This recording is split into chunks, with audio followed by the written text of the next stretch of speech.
Hey everyone! I thought that I'd show you one of the ways that I use that high contrast doodled art paper that I talked about in my last video. I'm Sarah Gardner, also known as Juicy S of Juicy S Art. And in this video, I'm going to show you how I use some of these papers as the first layer in some ATCs, or artist trading cards. First, I'm selecting a few pieces out of this box full of mainly vintage ephemera. It's got some book text, some sheet music, and other papers that have kind of an aged look to them. I'll combine these vintage papers with some of my doodled papers that have more of a white background. That way I'll get a variety of different tones of paper for this first layer in my ATCs. Out of my box of these doodled papers, I'm mainly selecting papers that have text on them, whether I've written it myself or printed it out off of my printer. And I even have a piece of my daughter's biology notes in there. I'm using soft gel matte medium to collage these pieces onto a 14 by 17 inch piece of mixed media paper that I had used as underpaper for another project. There is a bit of color on that sheet of paper that I'm not really covering up with my collage because I kind of like it. In choosing where to place these collage pieces down, I'm using just a guideline that I tend to adhere to at this stage, which is to place a light paper next to a dark paper or a medium paper next to a light paper so that the papers are kind of evenly distributed across the substrate. Once the collage is dry, I'm ready to add some paints. I'm going to add 5 different colors of paints with 5 different tools. I've got a scrubby brush, a palette knife, a regular brush, a sponge, and a brayer. The first color I'm going to add is this Stick Blick matte acrylic in Blue Violet Deep. I'm just squeezing some paint onto the substrate and then I'm going to spread it around with a brayer.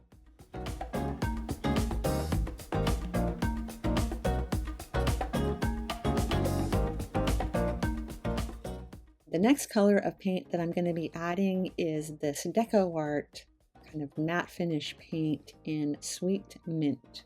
And I'm kind of doing the same thing, but this time I'm going to spread it around with a palette knife.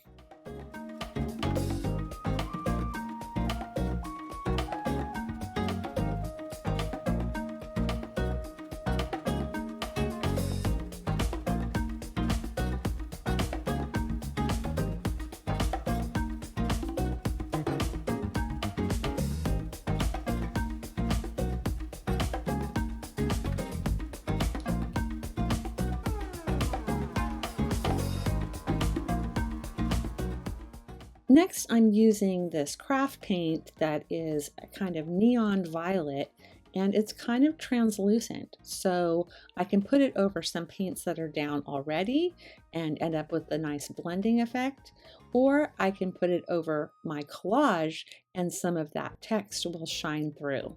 I'm using a 3/4 inch square brush to add this color, and because it's a brush, I have a little more control over the marks that I make than I did with the palette knife or the brayer.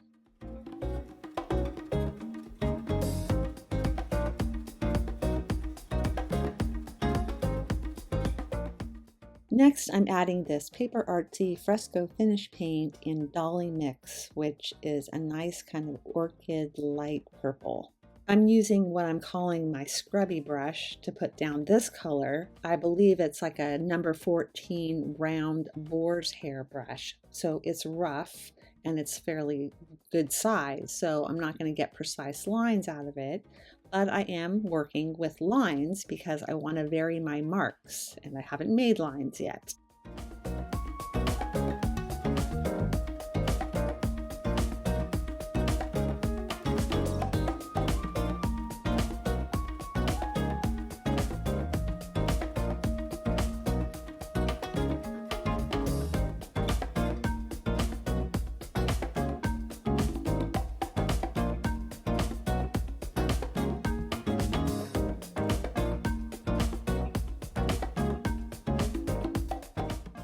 The last color I'm using is this light pink from Pebeo, and it is a matte acrylic, and I'm using my sponge.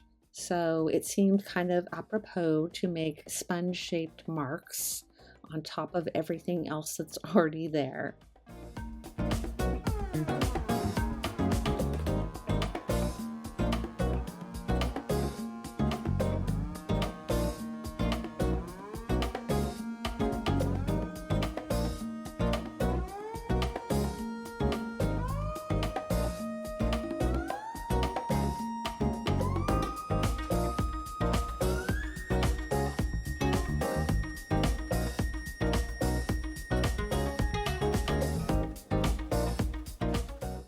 Now that my paint layers are dry, I'm going to add a bit of scribble with this Stabilo Woody in black. The Stabilo Woody pencil is a water-soluble kind of crayon, and it's pretty highly pigmented, so if I activate it with water, it's really going to show up. And the black is really going to add a nice grunge and tame all that bright color down a little bit. Instead of adding water though, I'm going to add this Paper Artsy Fresco Finish paint in Nougat with a palette knife. And you may be wondering, as you're watching me do this now, why I go to all the trouble of putting down all of these lovely colors and marks with different paints and different tools to just cover it up in this way. I feel like this is fearless mixed media art. It's not being afraid to cover things up and just see what happens. It's about trusting the process. And I know all that beauty that's underneath it is gonna shine through. It may not be obvious anymore, but I know it's there, and little pieces of it show up and are really exciting. They remind me of what it looked like before I went through all these other layers. To me, that's the joy of mixed media. Now that I put down that neutral off-white paint in Nougat, I can add more color. So I'm adding a Stabilo Woody in turquoise and another one in blue violet.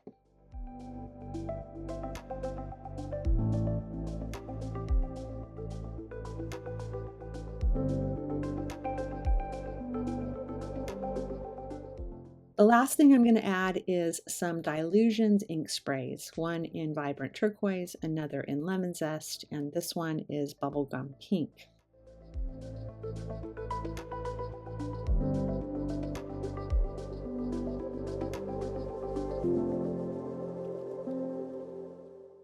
Then I'm going to add some water to the whole thing. This will make the inks flow and disperse a little bit and activate the Stabilo Woody crayon marks.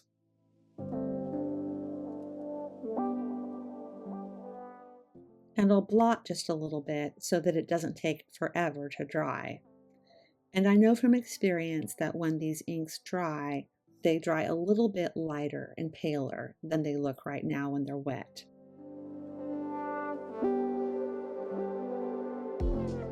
When it's completely dry, I decide to cut it in half.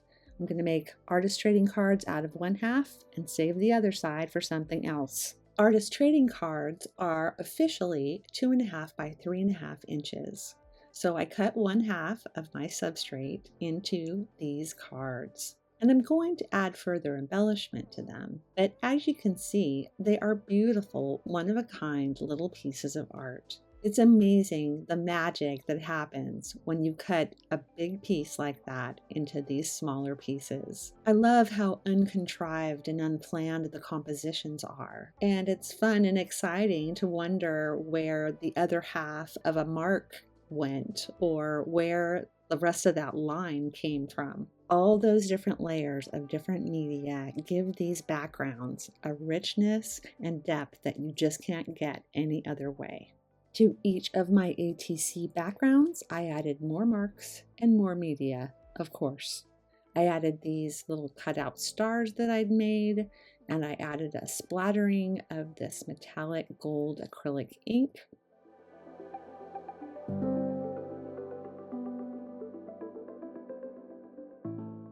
I made small painting marks with this light pink acrylic, Then over each of those marks, I added another painty mark with some acrylic ink in fluorescent pink. Layering your embellishing marks like this makes them rich and interesting as well. Once these painty marks were completely dry, I outlined each of them with a gold gel pen.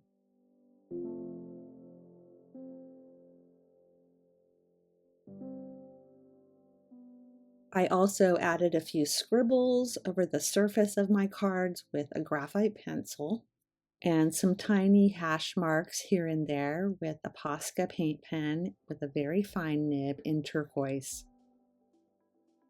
To some of the darker areas on each of the cards, I added some white dots with this Posca pen. Instead of gold acrylic ink, to some of the cards I splattered on some acrylic ink in primary magenta, which is kind of a bright bluish red.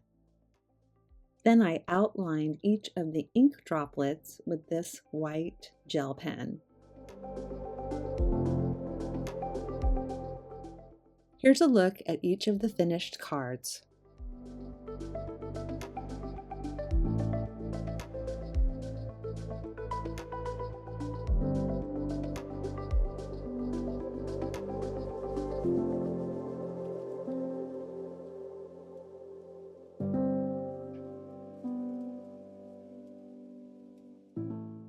I hope you enjoyed watching the process of these layers coming together into artist trading cards. If you did, give this video a thumbs up and please subscribe to my channel. And if you try this layering process yourself, I would love to see what you create. So if you post, please tag me on Instagram at juicy.s.art.